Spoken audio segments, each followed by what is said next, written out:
Hello friends, we're going to go through a couple daily maintenance and troubleshooting tips here.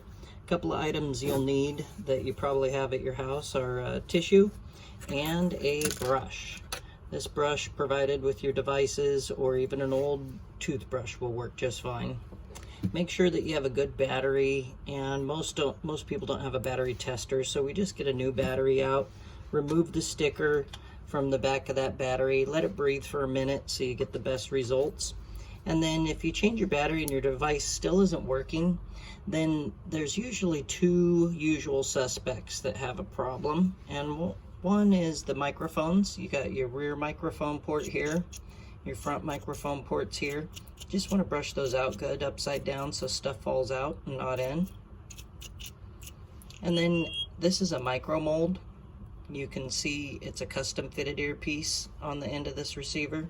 You can brush out that vent. There's a little vent hole here, and then there's the white guard. You can brush those out upside down when they're nice and dry, and a lot of times that'll clear your device up and you'll start that feedback loop and be hearing again.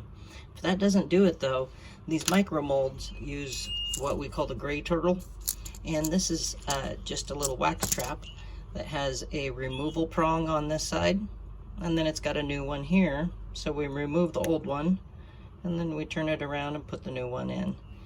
And then generally, you're back in business. So always start with brushing. Brushing a dry device usually will help you stay up and running for longer periods of time. So if you do that every morning before you put them on, you'll probably be in good shape. If you have a dome, then you're gonna brush that dome out. If that doesn't help, then you're gonna remove that dome, pull it off gently.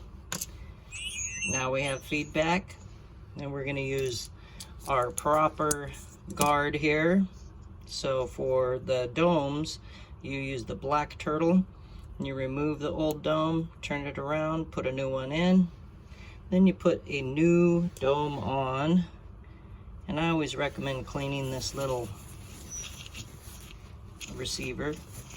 Make sure that's nice and clean before you put your new dome on there. Now we're back in business.